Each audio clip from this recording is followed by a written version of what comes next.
Hello students, welcome to Sitaram IAS tutorial. So in this video, we are going to start Vision 2024 test series number 1. So let's start. The first question is, in the context of philosophy, basic philosophy of the constitution, which of the following is or are the functions of the constitution?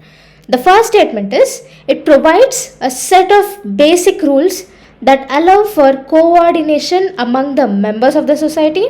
The second statement is, it specifies who has powers to make decisions in the society. The third statement is, it sets limits on what a government can impose on its citizens. So we have to choose a correct answer.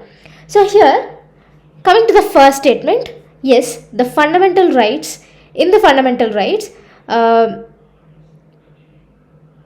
the basic human rights are given. Okay, so it sets a coordination among the members of the society. The appointments, procedures for the functioning of government, all are mentioned in the constitution. Coming to the second statement, yes, it specifies the functions of prime minister, president, parliament houses and other administrators who make decisions in the society. The third statement is also true because the fundamental rights limits the government functions and protects its citizens. For example, take Article 21. It is right to life and right to privacy. Article 19, it is freedom of speech, expression, belief, faith and worship. All these are important fundamental rights that restricts the government functions and protects citizens. Okay, so here the correct answer is option D. All these three statements are correct.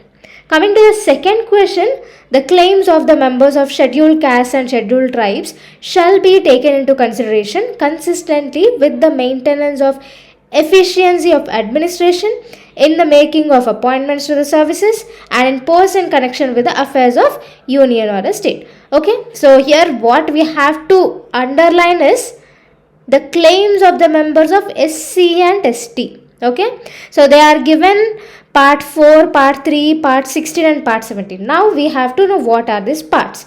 Okay, coming to the part 4 deals with directive principles of state policy. The articles are from 36 to 51 and the main aim is it maintains the economic, social and political justice for the welfare of the state.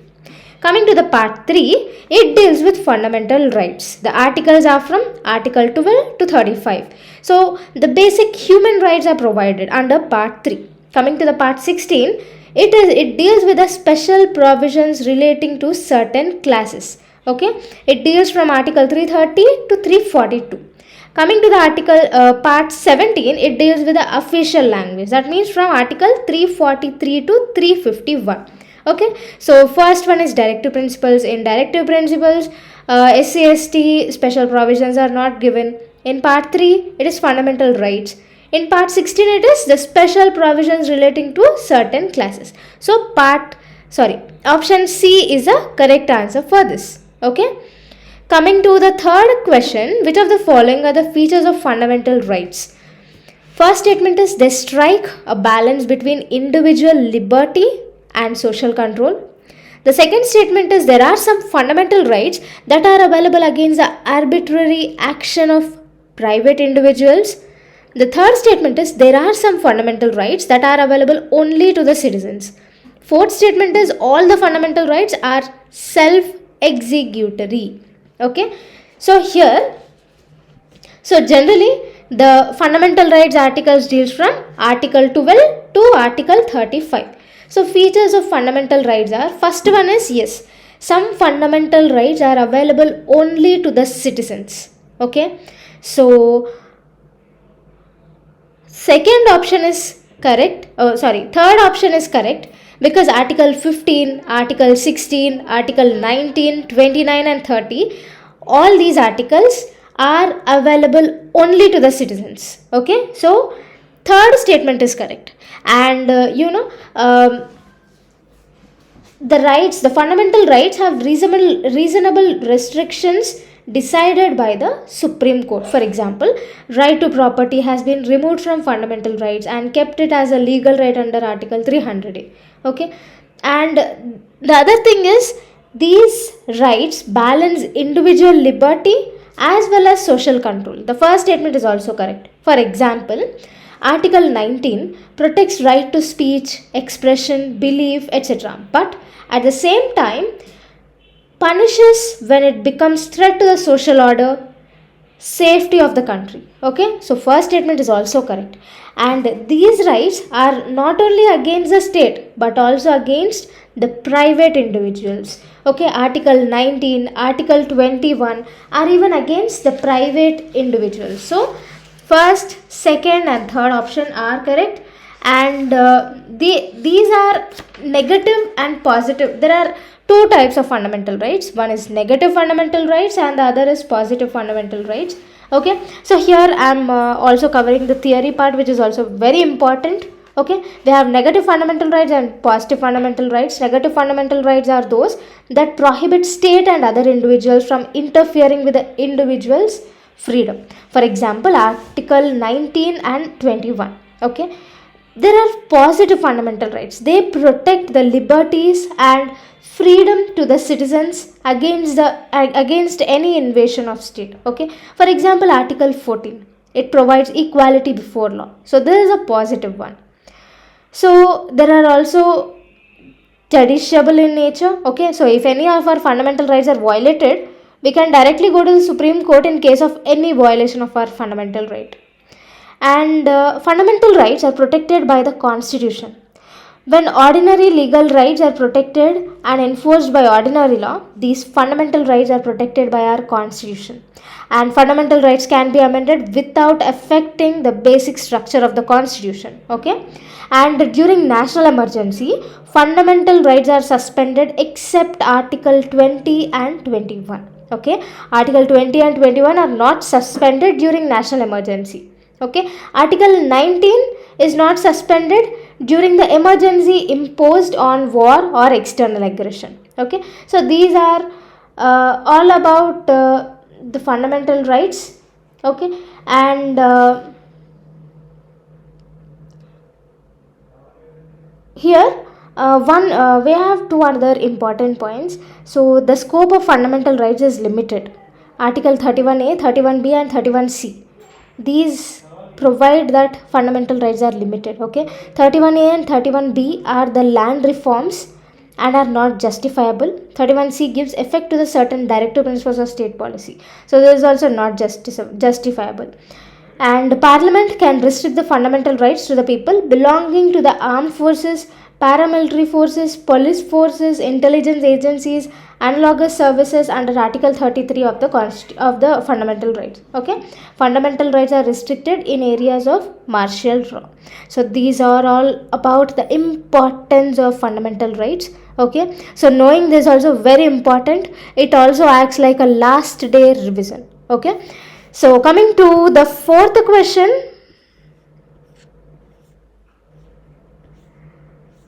The question is, with reference to Ayushman Bharat Pradhan Mantri Jan Arogya Yojana, consider the following statements. The first statement is, it is the world's largest government funded healthcare program. The second statement is, the beneficiaries under the scheme will be identified on the basis of socio-economic caste census 2011. The third statement is, National Health Authority is the nodal agency for its implementation. So here, Ayushman Bharat Pradhan Mantri Jan Arogya Yojana is launched in 2017. It is a component of Ayushman Bharat program. Okay, this Ayushman Bharat program is launched in 2018. Okay, so under this scheme, under Ayushman Bharat scheme, for bottom 40% of Indian population, financial help on health is provided. Okay, so Ayushman Bharat Pradhan Mantri Jan Arogya Yojana is based upon the socio-economic caste census 2011. It is the largest healthcare and healthcare program, and NHA is the nodal agency for this. Okay, so option D is the correct answer. Coming to the fifth question. Consider the following statements regarding recently released Global Economic Prospective Report. Okay, so the options are, it is released by International Monetary Fund, Second option is it is released once a year. Okay, so here the Global Economic Prospects report is released by the World Bank. It releases twice a year. So this report examines global economic development and perspectives by focusing on emerging market and developing economies. So option D is the answer. Neither one nor two are correct. So option D is the answer. Coming to the sixth question, what are the following pairs? So here in fourth schedule, they gave allocation of seats in Rajya Sabha to the states and union territories. The first pair is correct.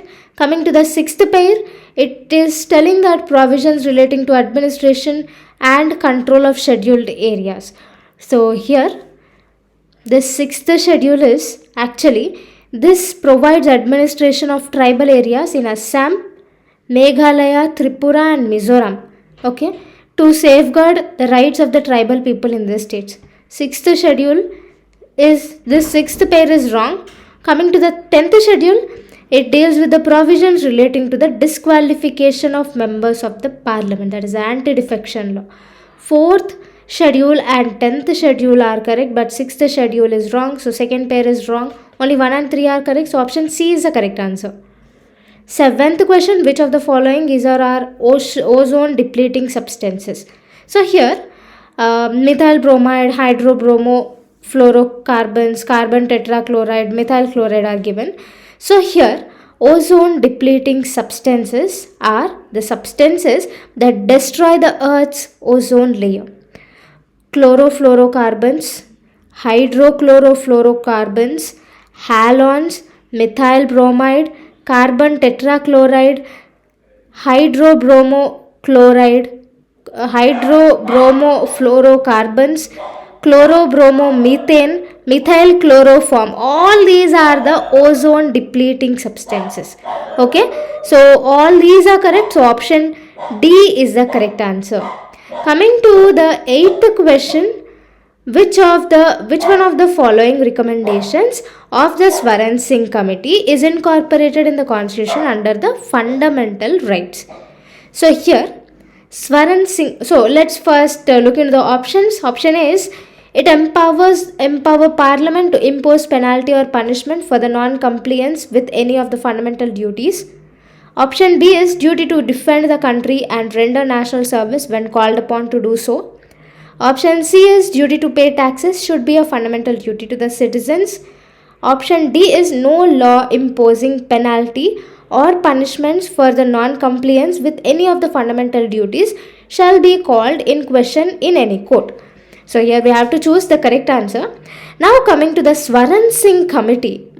Swaran Singh Committee was set up in the year 1976 to make recommendations about the fundamental duties. Okay, so it recommended 10 fundamental duties and 11th one was added later on under article 86th Constitutional Amendment Act. Okay, so the fundamental rights were incorporated in the Constitution under the 42nd Constitutional Amendment Act, and these fundamental rights are not enforceable. Okay, so fundamental duties are not enforceable, these are not justiciable. Okay, and therefore violation of fundamental rights is not a punishable offense.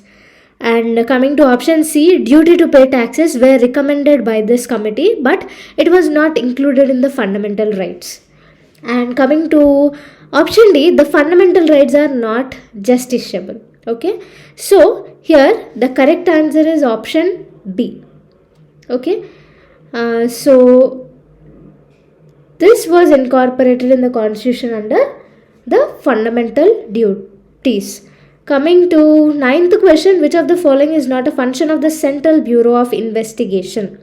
So CBI is like the domestic crime investigating agency in India. It operates under the Ministry of Personal Public Grievances. Okay, so here CBI investigating cases of corruption, bribery and misconduct of central government employees. Option A is correct.